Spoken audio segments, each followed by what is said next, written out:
Here. So ఇక్కడ problem ఏంటంటే farmers borrow తీసుకుంటున్నారు, తర్వాత మనీ లెండర్స్ దగ్గర అండ్ ట్రేడర్స్ దగ్గర వాళ్ళు they are exploited because high rate of interest ఉంటుంది, అంత ఇంట్రెస్ట్ వాళ్ళు పే చేయలేరు. ఓకేనా. సో దాన్ని ఏమంటారు, డెట్ ట్రాప్ అని అంటారనమాట. Debt trap. ఈ మనీ లెండర్స్ ఏం చేస్తారు అంటే వీళ్ళకి అంతగా చదువు రాదు కదా, ఇప్పుడు పర్వాలేదు, కానీ కొంచెం ఒక 30 సంవత్సరాల క్రితం 40 సంవత్సరాల క్రితం వరకు కూడాను రూరల్ పీపుల్లో అంతగా అవగాహన చదువు ఉండేది కాదు. ఈ మనీ లెండర్స్, జమీందార్స్ ఏవైతే లెక్కలు చూపిస్తారో అదే కరెక్ట్. తీసుకునేది 1000 రూపాయలే, కానీ వడ్డీ 5000 రూపాయలు కట్టుంటారు, ఎప్పటికీ అసలు తీరదు. సో ఇలా డెట్ ట్రాప్లో పడిపోతారు అనమాట. So this is the major change అక్కడ after 1969 when India adopted the social banking and multi-agency approach to adequately meet the needs of rural credit. Okay. So 1960 తర్వాత ఈ డెట్ ట్రాప్ అనే దాన్ని నిర్మూలించడం కోసం మన భారత ప్రభుత్వం ఏం చేసిందంటే సోషల్ బ్యాంకింగ్ సిస్టమ్స్ని తీసుకొచ్చింది. ఆఫ్టర్ దట్ ఇప్పుడు ఇది very important, national bank for agriculture and rural development was set up in 1982 as an apex body. So ఇక్కడ ఆ ఇయర్ ఇంపార్టెంట్, 1982 అనేది గుర్తుపెట్టుకోండి. ఓకేనా. సో ఈ నాబార్డ్ అనేది తీసుకొచ్చారు. They are involving in the rural financing system అనమాట. Okay. So green revolution was harbinger of major challenge in the credit systems as it led to the diversification of the portfolio of rural credit towards the production oriented lending. So here diversification is there. So ఇక్కడ డైవర్సిఫికేషన్లో మనకి 2 aspects ఉంటాయి. One relates to the diversification of crop production and another one relates to the shift of workforce from agriculture to other related activities. అంటే ఇప్పుడు for example only agriculture మీద depend అవ్వడం కాదు. అంటే కొంతమంది కోళ్ళని పెంచుతారు, కొంతమంది ఆవుల్ని పెంచుతారు, కొంతమంది గేదెల్ని పెంచుతారు, లైవ్ స్టాక్ ఉంటుంది, పౌల్ట్రీ ఉంటుంది, ఫిషరీస్ ఉంటుంది. So don't depending on only agriculture. Okay. Rural area గురించి ఇదంతా కూడా మనం రూరల్ ఏరియా గురించి మాత్రమే చదువుకుంటున్నాం. ఓకే. స్మాల్ కరెక్షన్, నేను ప్రీవియస్గా మీకు చెప్పాను ఈ మ్యారేజెస్ గురించి వాటి గురించి ఫార్మర్స్ ఖర్చు పెడుతున్నారు అని. సో ఫార్మర్స్ అనే కాదు, ప్రజెంట్ నార్మల్గా సమాజంలో జరుగుతూనే ఉంది. But don't give the dowry. మీరందరూ చదువుకున్న పిల్లలు కాబట్టి చెప్పండి, డౌరీ సిస్టమ్ అనేది మన దేశంలోని నిర్మూలించబడింది. డౌరీ ఇవ్వడము నేరమే, డౌరీ తీసుకోవడము నేరమే. ఓకేనా. So we should stop. ఏదో ఒక జనరేషన్లో, ఒక తరంలో ఇది ఆగిపోవాలి. అప్పుడే మనం ఇవన్నీ కూడా కంట్రోల్ చేయగలుగుతాం సిచ్యువేషన్స్ని. ఓకేనా. సో ఇక్కడ ఏదైతే మనకి రూరల్ డెవలప్మెంట్ కోసం ఇప్పుడు నాబార్డ్ వచ్చింది 1982లో, very good. And the next one చూడండి, the industrial structure of the rural banking today consisting of set of multi agency institutions ఉన్నాయి. అంటే ఏంటంటే మనకి రూరల్ ఏరియాస్లో కమర్షియల్ బ్యాంక్స్ ఉన్నాయి, ఆర్ఆర్బీస్ ఉన్నాయి, రీజనల్ రూరల్ బ్యాంక్స్ ఉన్నాయి, కోఆపరేటివ్ బ్యాంక్స్ ఉన్నాయి, ల్యాండ్ డెవలప్మెంట్ బ్యాంక్స్, ఇవన్నీ కూడా వచ్చాయి. సో దానితో పాటుగా మనకి సెల్ఫ్ హెల్ప్ గ్రూప్స్ కూడా ఎమర్జ్ అయ్యాయి. ఓకేనా. సో నాబార్డ్ వచ్చిన తర్వాత రూరల్ డెవలప్మెంట్లో, రూరల్ బ్యాంకింగ్ సెక్టార్లో చాలా చేంజెస్ వచ్చాయి. ఏంటేంటి వచ్చాయి అవన్నీ? కమర్షియల్ బ్యాంక్స్ వచ్చాయి, రీజనల్ రూరల్ బ్యాంక్స్ వచ్చాయి, అండ్ కోఆపరేటివ్ బ్యాంక్స్ వచ్చాయి, ల్యాండ్ బ్యాంక్స్ వచ్చాయి, and finally we have a self help groups also emerged to fill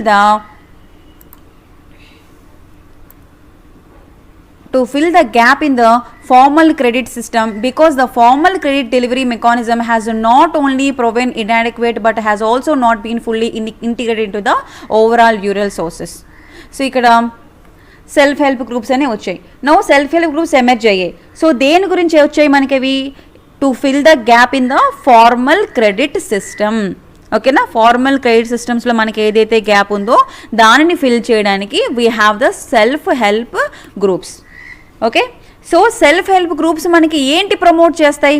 they promote thrift in the small proportions by, where is this point? Yes, self help groups promote thrift in the small proportions by minimum contributions from each member. So ఇది మీకు తెలిసే ఉంటుంది. Like డ్వాక్రా, ఆంధ్రప్రదేశ్లో డ్వాక్రా మహిళలు ఉంటారు. So డ్వాక్రా మహిళలు ఒక 10-15 మంది ఉంటారు. వాళ్ళు ఏం చేస్తారు, ఒక కొంత అమౌంట్ అని పెట్టుకుంటారు. ఆ అమౌంట్ మొత్తము ఎవ్రీ మంత్ 1000 రూపీసో 1500 అనుకొని ఎవ్రీ మంత్ సేవ్ చేస్తారనమాట. ఓకేనా. సో ఇలా సేవ్ చేస్తే ఈ 10 మంది కలిసి 1000 రూపాయలు వేసుకుంటే 10,000 రూపాయలు అవుతుంది కదా. ఆ నెలకైన 10,000 రూపాయల్లోని ఎవరో ఒక పర్సన్కి ఎవరికైతే అవసరం ఉంటుందో వాళ్ళకి క్రెడిట్ ఇస్తారు. దానికి రీపేబుల్ ఇన్స్టాల్మెంట్స్ ఉంటుంది. సో ఇప్పుడు ఇదంతా కూడా మళ్ళీ బ్యాంక్ ఇంతకుముందు ఓన్లీ ఆ మహిళకి మధ్యలోనే ఉండేది. ఇప్పుడు ఏంటంటే ఈ సెల్ఫ్ హెల్ప్ గ్రూప్స్ బ్యాంక్ కూడా అనుసంధానమయ్యాయి. ఈ మధ్యన బ్యాంకులు కూడాను రుణాలు ఇవ్వడము, ఓకే, ఆ ఇచ్చిన రుణాలని ప్రభుత్వం తీసివేయడము, లేదా ఏమంటారు వడ్డీ కట్ చేయడము, వడ్డీ లేకుండా వడ్డీ లేని రుణాలు, ఇలాంటివన్నీ కూడా ఇవ్వడం జరుగుతుందన్నమాట. Okay, so this is about self help groups. So మనకి ఇలా సెల్ఫ్ హెల్ప్ గ్రూప్స్ని క్రియేట్ చేసి వాళ్ళకి తక్కువ రేట్ ఆఫ్ ఇంట్రెస్ట్లకి మనీ ఇవ్వడం స్టార్ట్ చేసింది కదా.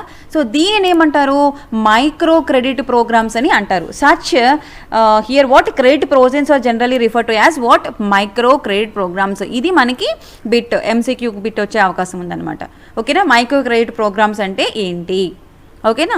దెన్ ఈ సెల్ఫ్ హెల్ప్ గ్రూప్స్ దేనికి మనకి ఉపయోగపడుతున్నాయి, ఉమెన్ ఎంపవర్మెంట్కి అంటే ఉమెన్ అభివృద్ధికి ఉపయోగపడుతున్నాయి అనమాట. Because they are borrowing are mainly confine to consumption purpose. Why are borrowers not spending for productive purpose. So ఇక్కడ బారోవర్స్ అప్పులు తీసుకునే వాళ్ళు ఏంటంటే కనుక మెయిన్గా దేనికోసం తీసుకుంటున్నారు, కన్జ్యూమ్షన్ పర్పస్ తీసుకుంటున్నారు, ఏదైనా ప్రొడక్ట్ జనరేట్ చేయడం కోసం తీసుకోవడం లేదు. సో ఎందుకు ప్రొడక్టివ్ పర్పస్లో తీసుకోవడం లేదు, కన్జ్యూమ్షన్ పర్పస్లో ఎందుకు తీసుకుంటున్నారు అన్నది ఇక్కడ మన క్వశ్చన్ అనమాట. నెక్స్ట్ సీదా నెక్స్ట్ టాపిక్ మా రూరల్ బ్యాంకింగ్. రూరల్ బ్యాంకింగ్లో మనకి బ్యాంకింగ్ సిస్టమ్ అనేది ర్యాపిడ్గా ఎక్స్పాన్షన్ అయ్యింది, ఇందులో డౌట్ లేదు. ఓకేనా, రూరల్ ఫార్మ్స్లోని నాన్ ఫార్మ్స్ అవుట్పుట్లోని బాగానే ఉంది. సో ఎంప్లాయ్మెంట్ జనరేషన్ బాగానే ఉంది. ఎస్పెషల్లీ మనకి ఆఫ్టర్ ద గ్రీన్ రివల్యూషన్ అంతా కూడా బాగుందన్నమాట రూరల్ బ్యాంకింగ్ అనేది. సో ఈ రూరల్ బ్యాంకింగ్ కారణంగా మెయిన్గా ఫార్మర్స్కి ఏంటి బెనిఫిట్ అయ్యింది అంటే కనుక వెరైటీ ఆఫ్ లోన్స్ ప్రొవైడ్ చేస్తున్నారు. అంటే వాళ్ళ యొక్క అవసరాలకి అనుగుణంగా వాళ్ళకి లోన్స్ని ఇవ్వడం జరుగుతుంది. అంటే ఇప్పుడు ఫర్ ఎగ్జాంపుల్ కరువు కాలం వచ్చింది, ఫెమైన్స్ వచ్చాయి. ఫెమైన్స్ వచ్చినప్పుడు వాళ్ళకి పంట నష్టం, ఓకేనా, పంట నష్టంకి సంబంధించి ఏదో ఒక నష్టపరిహారం ఇవ్వడం కానీ, క్రాప్ ఫెయిల్యూర్ అయినప్పుడు దానికి వాళ్ళకి మనీ ఇవ్వడం కానీ, ఇవన్నీ కూడా మనకి రూరల్ బ్యాంకింగ్ సిస్టమ్స్లో ఎగ్జిస్టింగ్లోకి వచ్చాయన్నమాట. అంత థియరీ పార్ట్ అండి, దీనిలో మనకి ఎలాంటి multiple choice questions Rao. Okay, so this is also not that much important. Now see the agriculture marketing system. Agriculture marketing lo ante identante ganaka it is a process that involves the assembling, storage, processing, transportation, packing, inke untayi grading, distribution of different agriculture commodities across the country. దాన్ని agriculture marketing systems అంటారు. కొన్ని ప్లేసెస్లో మండీస్ అంటారు, so ఒక్కొక్క ప్లేస్లో ఒక్కొక్కలాగా కొన్ని పేర్లతో దీన్ని పిలుస్తారనమాట. మెయిన్గా అగ్రికల్చర్ మార్కెటింగ్ అంటే ఏంటంటే కనుక ఇక్కడ మనకి ఏదైతే ఫుడ్ ప్రొడ్యూస్ చేస్తామో దాన్ని అసెంబుల్ చేస్తారు, స్టోర్ చేస్తారు, ఆ డేటాని ఫుడ్ని ప్రాసెసింగ్ చేస్తారు, దాన్ని ఒక ప్రాంతం నుంచి ఇంకో ప్రాంతానికి ట్రాన్స్పోర్టేషన్ చేస్తారు, ప్యాకింగ్ చేస్తారు, డిస్ట్రిబ్యూషన్ చేస్తారు. These is nothing but what agriculture marketing system. Okay, so యాక్చువల్గా బిఫోర్ ఇండిపెండెన్స్ ఎలా ఉండేది అంటే కనుక ఫార్మర్స్ యాక్చువల్గా వాళ్ళు మెయిన్గా ఏంటి ప్రాబ్లం ఫేస్ చేసేవాళ్ళంటే ట్రేడర్స్కి అమ్ముతారు. డైరెక్ట్గా ఫార్మర్స్ కస్టమర్స్కి వాళ్ళు పండించిన పంటని సేల్ చేయరు కదా. ఇప్పుడు మనం బియ్యం కొంటాము, కందిపప్పు కొంటాము, లేకపోతే ఇంకేదో ఐటమ్ కొంటాము, మీరు డైరెక్ట్గా ఎక్కడ పండిందో అక్కడికి వెళ్ళి కొంటారా, లేదు కదా, రేషన్ షాప్లో కొంటారు. సో వీళ్ళు ఏం చేస్తారు, ఫార్మర్స్ ట్రేడర్స్కి అమ్ముతారు. ట్రేడర్స్ ఆ ఫుడ్ అంతా కూడా processing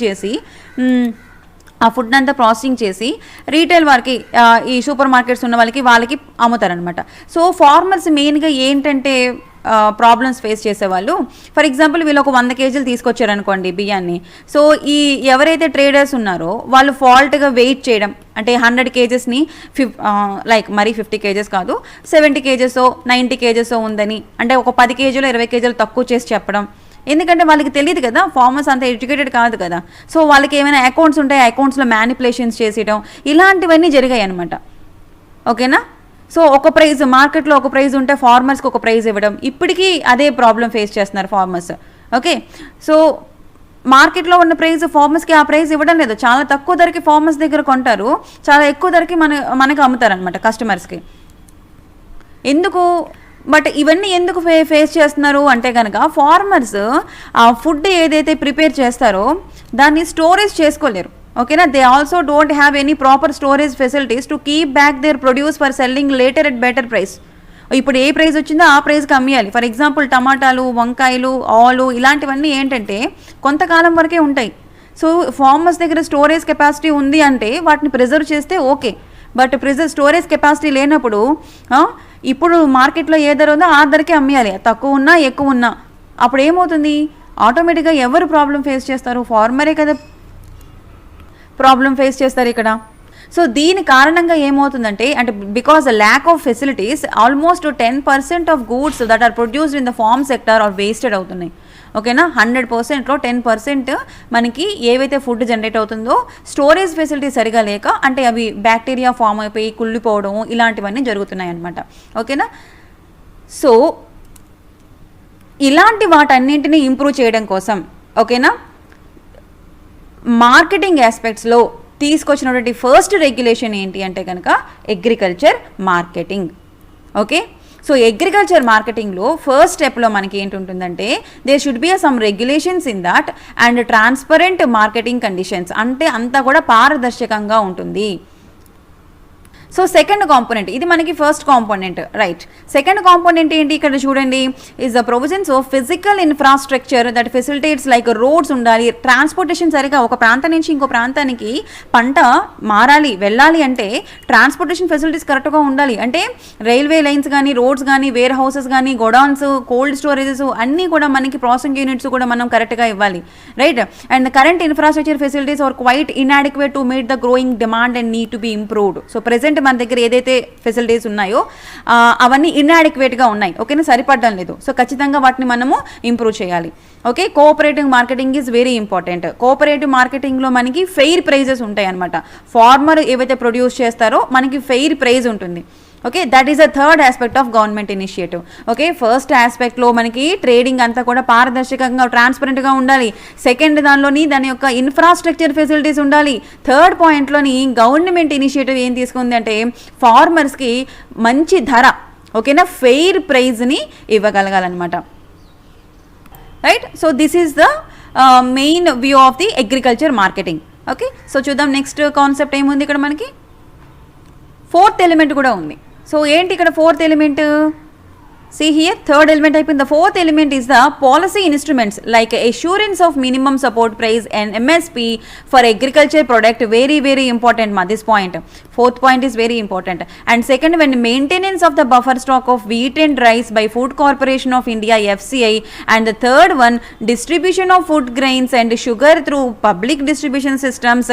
These instruments ivanni kuda, these are all policy instruments are very important. So manaku fourth element lo manaki enti unnayante MSP minimum support price ఉండాలి. ఓకేనా, మనం ఏదైతే ఫార్మర్ అగ్రికల్చర్ ప్రొడ్యూస్ చేస్తారో దానికి మినిమం సపోర్ట్ ప్రైస్ ఉండాలి. And maintenance charges, buffer stocks ఉండాలి. అంటే వీటికి రైస్కి, మెయిన్గా వీట్ అండ్ రైస్ మనకి ఫుడ్ కార్పొరేషన్ ఆఫ్ ఇండియా వాళ్ళు స్టాక్ ప్రిజర్వ్ చేస్తారు. ఓకేనా, so distribution of food grains and sugar దేని ద్వారా మనకి డిస్ట్రిబ్యూషన్ అవ్వాలి, among the poor people, public distribution systems ద్వారా, పీడిఎస్ ద్వారా, రేషన్ షాప్ వాటిని ఏమంటారు, రేషన్ షాప్స్, ఈ రేషన్ కార్డు ఉన్న వాళ్ళకి ఇస్తారు కదా పీడిఎస్ సిస్టమ్స్, వాళ్ళకి ఫుడ్ గ్రెయిన్స్ని, షుగర్ని కూడా అందజేయాలి. ఓకేనా, so because of these instruments are aim to protecting the income of the farmers and providing the food grains at the subsidised rate to the poor people. ఓకేనా, బికాస్ ఆఫ్ ఫోర్త్ ఎలిమెంట్ వల్ల we can achieve this one. So ఇక్కడ small problem ఏంటంటే government ఇంటర్వెన్షన్కి బదులు private sector role పెరిగిపోతుంది. ఓకేనా, rural పొలిటికలిటీస్ కానీ, big merchants ఎవరైతే ఉన్నారో, రిచ్ ఫార్మర్స్, ఓకేనా, మళ్ళీ ఫార్మర్స్లో మనకి పూర్ ఫార్మర్స్, రిచ్ ఫార్మర్స్ ఉంటారు. 100 ఎకరాలు ఉన్న వ్యక్తి, 100 ఎకరాలు ఉన్న ఫార్మర్ని మనం పూర్ అన్నాం. ఓకేనా, అతను వ్యవసాయం చేసిన he is a rich person. Okay, 1 ఎకరమో లేకపోతే ఒక 10 సెంట్లో 20 సెంట్లో ఉన్న వ్యక్తిని ఏమంటాము, పూర్ పర్సన్ అని అంటాం. ఓకే, సో ఇక్కడ ఎవరు మెయిన్గా ప్లే చేస్తున్నారంటే మార్కెట్లోని ప్రైవేట్ సెక్టర్ ఇన్వాల్వ్ అయిపోతుంది. సో ఇక్కడ what is the need, government intervention is very important. ఓకేనా, ఈ అగ్రికల్చర్ ప్రొడక్ట్స్కి సంబంధించి ఎక్కడైతే మనకి ప్రైవేట్ సెక్టర్ రోల్ పెరిగిపోతుందో, ఈ ప్రైవేట్ సెక్టర్ రోల్ పెరగడం వల్ల అల్టిమేట్గా ఫార్మర్స్కి దెబ్బే, కస్టమర్స్కి ప్రాబ్లమే. ఎందుకు అంటే కనుక ఫార్మర్స్ దగ్గర తక్కువ రేటుకి తీసుకుంటారు, వీళ్ళు అదంతా ప్రాసెసింగ్ చేస్తారు, కస్టమర్స్కి హై రేట్ పెడతారనమాట. ఇప్పుడు కొత్తగా ఆర్గానిక్ ఫుడ్ అని మార్కెట్లోకి రిలీజ్ అయింది. ఆర్గానిక్ ఫుడ్ అంటే ఎలాంటి పెస్టిసైడ్స్, ఫెర్టిలైజర్స్ ఎలాంటివి యూజ్ చేయకుండా, కృత్రిమంగా కాకుండా సహజంగా మేము పండిస్తున్నాము, ఓకే, ఆ ఫుడ్ని మీకు ప్రొవైడ్ చేస్తున్నాము అని. షుగర్ నార్మల్గా 40 రూపీస్ ఉంటే దాని కాస్ట్ ఏమో 200 రూపీస్ ఉంటుంది ఆర్గానిక్ అని. ఓకే, సో నాకు అర్థం కాని క్వశ్చన్ ఏంటంటే, మనం పెస్టిసైడ్స్కి, ఫెర్టిలైజర్స్కి, వీటన్నిటికీ ఖర్చు పెడతాము. సో దీని కారణంగా మనకు ఖర్చు అవుతుంది కదా. సో సహజంగా పండించిన దానికి ఎలాంటి అంటే సహజమైన ఎరువులు యూజ్ చేసి వేసిన దానికి కృత్రిమంగా ఎరువులు వాడకపోయినప్పుడు ఆ ప్రోడక్ట్ యొక్క కాస్ట్ తగ్గాలి, కానీ ఆర్గానిక్ అని పేరు చెప్పి దాని రేట్ ఎందుకు ఎక్కువ ఉంటుంది అనేది నాకు క్వశ్చన్ మార్కే. So that is the problem with here private sector. ఓకేనా. సో గవర్నమెంట్ ఇంటర్వెన్షన్ అనేది ఉండాలి దీనిలోని. నెక్స్ట్, సో దాని గురించి మనకి emerging the alternate marketing channels. So ఇందులో ఏంటంటే farmers they can sell their product ఏదైతే ప్రొడ్యూస్ చేస్తారో దాన్ని డైరెక్ట్గా కన్జ్యూమర్స్కి, అంటే మనకి వాళ్ళు అమ్ముతారనమాట ఫార్మర్స్ వచ్చి. ఓకేనా. సో దట్ ఫార్మర్స్ ఇన్కమ్ పెరుగుతుంది, మనకి బర్డెన్ తగ్గుతుంది, మనకి అంత ఎక్స్పెండిచర్ ఉండదు. సో మధ్యలో ఇంటర్వెన్షన్ ఎవరు లేకపోతే డైరెక్ట్గా ఫార్మర్స్కి, కన్జ్యూమర్కి మధ్యలో ఎవరు లేకుండా ఉంటే ఫార్మర్స్ బెనిఫిట్ అవుతారు, కన్జ్యూమర్స్ బెనిఫిట్ అవుతారు. For this reason emerging the alternative marketing channels అని వచ్చాయన్నమాట. ఓకేనా. సో ద బెస్ట్ ఎగ్జాంపుల్ దాన్ని అప్నీ మండి అంటారు. ఓకేనా. పంజాబ్, హర్యానా, రాజస్థాన్ లాంటి రాష్ట్రాల్లో అప్నీ మండి అని, మామూలుగా రైతు బజార్ అంటాం తెలుగు రాష్ట్రాల్లో, రైతు బజార్. సో అక్కడ ఏంటి, రైతులే డైరెక్ట్గా వచ్చి అమ్ముతారు. దెన్ హదాస్పర్ మండి ఎక్కడ, పూణేలోని. Rythu bazaars, vegetables and fruit markets in Andhra Pradesh and Telangana. And Uzhavar Sandhais farmer markets in Tamil Nadu. ఇవన్నీ కూడా మనకి డిఫరెంట్ మార్కెట్స్ కూడా రావడం అనేది జరిగింది. సో దట్ ఎవరు మనకి ఇక్కడ benefit, both farmers and consumers కూడా బెనిఫిట్ అవుతారు. ఓకేమా. సో ఇక్కడ దాకా ఓకే, బాగానే ఉంది, అంత గుడ్. బట్ తర్వాత ఏం జరిగిందంటే కొంతమంది ఇంటర్వ్యూన్ అయ్యి డైరెక్ట్గా ఫార్మర్కే, అంటే ఇలాగా ఫార్మర్ వచ్చి మండీస్లోని లేకపోతే రైతు బజార్స్లోని వచ్చి సేల్ చేయాలి. ఓకేనా. సో ఇది కొంచెం ఫార్మర్స్కి కష్టమైన పని. ఒక పక్క పంటను పండించాలి, దాన్ని తీసుకొచ్చి అమ్మాలి అంటే it's a somewhat difficult. So ఇందులో ఇప్పుడు కొంతమంది ఈ ప్రైవేట్ సెక్టర్ వాళ్ళు ఏం చేశారంటే ఇంటర్వ్యూన్ అయ్యి, ఓకే మేమే మీకు సీడ్స్ని ప్రొవైడ్ చేస్తాము, మేమే మీకు పంటకి సంబంధించిన పెట్టుబడి కొంత ఇస్తాము. సో మీరు మాకేం చేయాలంటే క్వాలిటీ ప్రోడక్ట్ని, వెజిటేబుల్స్ని, ఫ్రూట్స్ని మాకు కల్టివేట్ చేసి అదే పండించి మాకు అమ్మండి అని చెప్పేసి రావడం జరిగింది. సో ఈ వాళ్ళని ఎలా అట్రాక్ట్ చేసుకున్నారు అంటే కన్జ్యూమర్స్కి అమ్మే ప్రైస్ కంటే ఈ ప్రైవేట్ పీపుల్ వాళ్ళు ఏంటంటే ఫార్మర్స్కి కొంచెం ఎక్కువ అమౌంట్ ఇవ్వడము అలా చేయడం జరిగిందనమాట. సో ఇక్కడ ఏంటి, డైవర్సిఫికేషన్ అనేది వచ్చింది. Okay, hope you understand this one. So ఇప్పుడు ఏం జరిగింది అంటే మార్కెటింగ్స్ తర్వాత ఈ third party several national and multinational fast food chains are increasingly enter into the contract with farmers. So ఏం చెప్పారు అంటే కనుక we provide the seeds, what they want, please cultivate the products like vegetables and fruits, క్వాలిటీవి మాకు మీరు అందించండి అని చెప్పేసి. So దీనికి వాళ్ళు ఏం చెప్తారు, ఒక బ్రాండ్ నేమ్ తీసుకుంటారు, ఒక ట్రేడ్ మార్క్ తీసుకుంటారు, దాన్ని ఆర్గానిక్ అని చెప్పి మార్కెట్లో హై ప్రైస్కి అమ్ముతారనమాట. Okay, this is normally what is happened in the society. Okay, so ఇక్కడ మనకి ఏమైంది, ఇప్పుడు డైవర్సిఫికేషన్ ఆఫ్ ఇంటూ ప్రొడక్టివ్ యాక్టివిటీస్కి మారిందనమాట. సో ఈ డైవర్సిఫికేషన్లో మనకి 2 ఆస్పెక్ట్స్ ఉన్నాయి. ఒక ఆస్పెక్ట్ ఏంటి, 1 relates to the change in the cropping pattern. ఓకేనా. First one very important one, డైవర్సిఫికేషన్లో మనకి టూ ఉన్నాయి. సో ఫస్ట్ వన్ ఏంటంటే కనుక క్రాపింగ్ ప్యాటర్న్ చేంజ్ అయింది. ఓకేనా. So here the cropping pattern and other relates to the shift of work force from agriculture to the allied activities. So అగ్రికల్చర్కి మాత్రమే కాకుండా లైవ్ స్టాక్కి షిఫ్ట్ అవ్వడము, పౌల్ట్రీకి, ఫిషరీస్కి, వాటన్నిటికీ షిఫ్ట్ అవ్వడము జరిగింది. ఓకే, అండ్ నాన్ అగ్రికల్చర్ సెక్టార్కి కూడాను, అంటే నాన్ అగ్రికల్చర్ సెక్టార్ అంటే ఏంటి, లైవ్ స్టాక్, పౌల్ట్రీ, ఫిషరీస్నే వీటిని మనం నాన్ అగ్రికల్చర్ సెక్టార్ అని అంటారనమాట. ఓకేనా. So that is the first diversification. And the second diversification ఏంటంటే డైవర్సిఫికేషన్ ఇక్కడ ఇదే second point, crop pattern change అవ్వడము. And other second point is agriculture నుంచి నాన్ అగ్రికల్చర్కి చేంజ్ అవ్వడము. ఓకేనా. సో ఈ డైవర్సిఫికేషన్ కారణంగా సంవట్ గుడ్ థింగ్. ఎప్పుడు పంట మీదే మనం డిపెండ్ అవ్వకుండా ఈ లైవ్ స్టాక్ మీద, పౌల్ట్రీ మీద, ఫిషరీస్ మీద, వాటి మీద కూడా మనం డిపెండ్ అయితే ఏమవుతుంది, లాస్ అనేది తగ్గుతుంది. రైట్.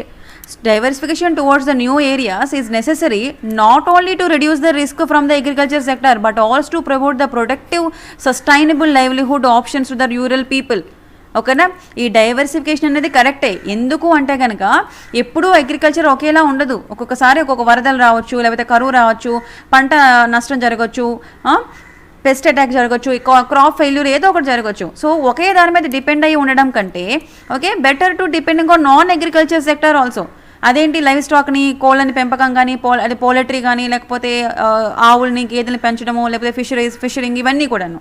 సో దీని కారణంగా ఏమవుతుందంటే రూరల్ పీపుల్లో లైవ్లీహుడ్ ఆప్షన్స్ కూడా పెరుగుతాయి. That is the advantage of this diversification. Okay.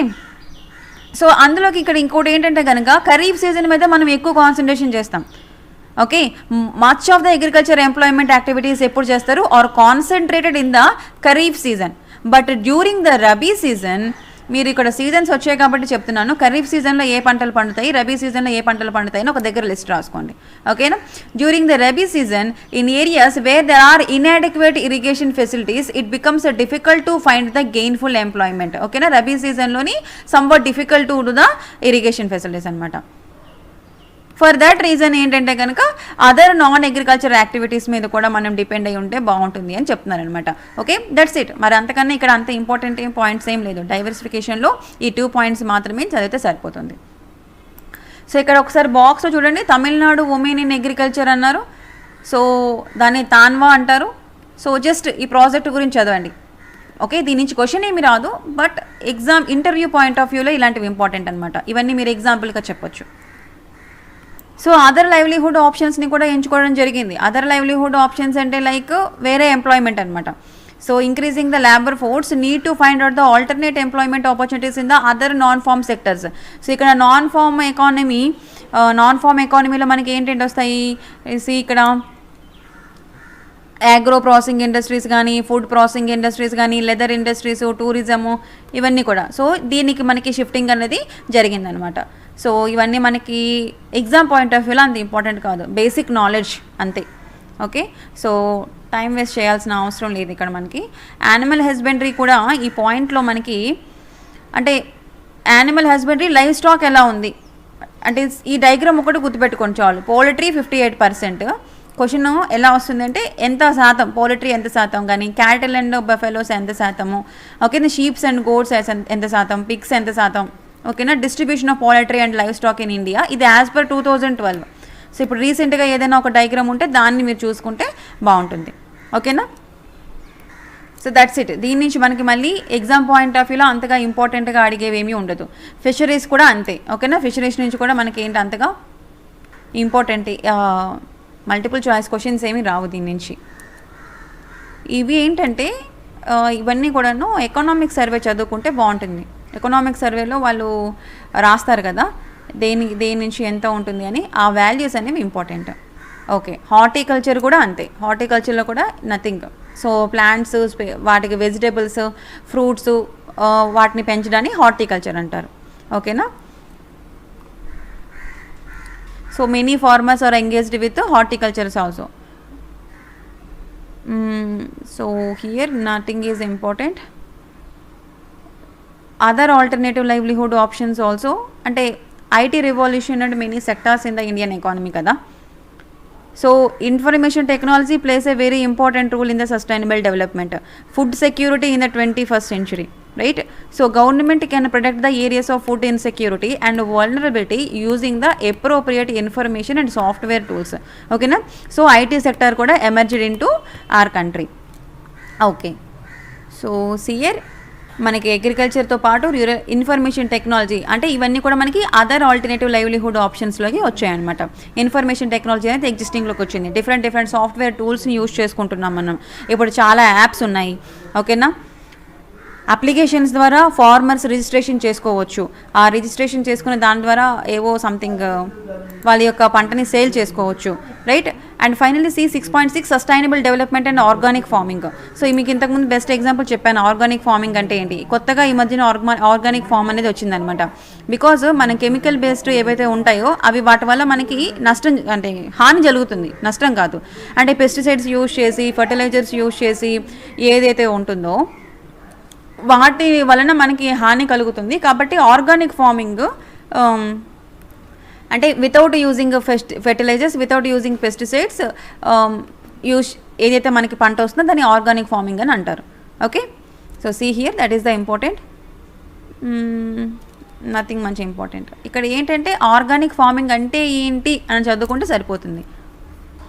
So ఇక్కడ చూడండి, organic food is growing in a popularity across the world. Many countries have around 10% of their food systems under organic farming. So they are many retail chains and super markets which are accorded with the green status. ఓకేనా, so ఇక్కడ మనకి చాలా వరకు మనకి super markets green status కూడా ఇవ్వడం అనేది జరిగింది. ఓకేనా, see what is the benefits with the organic farming. దీని కారణంగా మనకి ఏంటి, organic agriculture offers a means to substitute costlier agriculture inputs such as high yield variety seeds use చేయాల్సిన ఉంది, కెమికల్ ఫర్టిలైజర్స్ యూజ్ చేయగలదు, పెస్టిసైడ్స్ యూజ్ చేయగలదు. ఈ ఎంత ఖర్చు పెట్టాల్సిన అవసరం లేనప్పుడు ఆటోమేటిక్గా ప్రొడక్ట్ కాస్ట్ తగ్గాలి, బట్ ఆర్గానిక్ ద్వారా ప్రొడ్యూస్ అయినటువంటి కాస్ట్ ఎక్కువగా ఉంటుంది. Why? That is my question. Okay, so organic agriculture also generates the income through the export as the demand for organically grown crops. ఓకేనా, ఆర్గానికల్గా పెరిగినటువంటి వాటికి కూడా మనకి మార్కెట్లో చాలా డిమాండ్ ఉంది వాటికి ఇప్పుడు. ఓకేనా, ఎక్స్పోర్ట్స్ కూడా బాగానే అవుతున్నాయి. Okay fine. సీ హియర్ మహారాష్ట్రలోని organically produced cotton in Maharashtra, very important bit this one. Okay, so మహారాష్ట్రలో ఫస్ట్ టైం కాటన్ని కూడా డెవలప్ చేశారు. ఇంతవరకు ఫుడ్ మనం తినేది, బట్ ఇక్కడ cotton it is not a food, right? So కాటన్ని కూడా ఆర్గానికల్గా ప్రొడ్యూస్ చేయడం అనేది జరిగింది. Okay, so that is the important point here. Next finally conclusion slide. So this is about rural development. So ఇందులో మీకు ఇంపార్టెంట్ పాయింట్స్ ఒకసారి సబ్ హెడింగ్స్ చూసుకోండి. Credit and marketing rural areas ఒకటి, సెల్ఫ్ హెల్ప్ గ్రూప్స్ గురించి వచ్చింది మనకి, and agriculture marketing గురించి వచ్చింది, అండ్ దెన్ డైవర్సిఫికేషన్లో అగైన్ మనకి 2 పాయింట్స్ ఉన్నాయి. ఓకేనా, ఏంటమ్మా అవి? First point crop production, crop pattern change అయింది. నెక్స్ట్ నాన్ ఫార్మ్ యాక్టివిటీస్కి చేంజ్ అయ్యారు. దెన్ గోల్డెన్ రివాల్యూషన్ యాక్చువల్గా మనకి 1991 నుంచి 2003 వరకు it is also called golden revolution. Because ఈ పీరియడ్లో మనకి 1991 నుంచి 2003 పీరియడ్లోని the planned investment in horticulture became highly productive and the sector emerged as a sustainable livelihood option. Horticulture అనేది చాలా అంటే బాగా డెవలప్ అయింది. హార్టికల్చర్ ఏంటి? వెజిటేబుల్స్, ఫ్రూట్స్, ఫ్లవర్స్, ఇవన్నీ కూడా హార్టికల్చర్ అనమాట. సో 1991-2003లో హార్టికల్చర్ స్టాటస్ బాగా పెరిగింది. చాలామంది హార్టికల్చర్ మీద కూడా ఇన్వెస్ట్మెంట్ చేశారు. ఓకేనా, సో ప్రొడక్టివిటీ బాగుంది. సో కాబట్టి దీన్ని ఏమంటారు? గోల్డెన్ రివాల్యూషన్ పీరియడ్ అని అంటారు అనమాట. So this is about rural development in India. Okay, so please, thank you so much. Do subscribe to our channel Sankalp Study Success. Hope you understand all the classes, ma. Thank you.